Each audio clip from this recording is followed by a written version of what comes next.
तर गुढीपाडवा होता तर छान असे आंबे आणले होते आणि 1 डझन आणले होते. तर मुलांनी पहा अगदी 5च राहिलेले आहेत. बाकीचे जे होते आंबे 7 ते एकदमच असे मुलांनी खाऊन घेतलेले आहेत. कारण आंबे घरात सर्वांनाच आवडतात. परंतु पुरणपोळ्या बनवल्या होत्या आणि काही ठिकाणी पुरणपोळ्याबरोबर आमरस पण खाल्ला जातो. परंतु मला कसं ते दोन्ही पण गोड होतं म्हणून मग मी काल आमरस बनवला नाही. तर आता एवढेच आंबे राहिले तर म्हटलं आज बनवावं. तर मी याची रेसिपी पण नक्की शेअर करेल आणि छान असा आमरस बनवेल. एवढा बनवला तरी खूप होईल.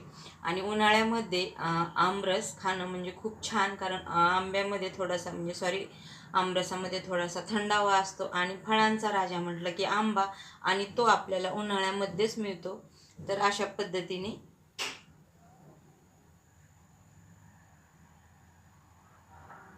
छान असे आंबे आहेत हे.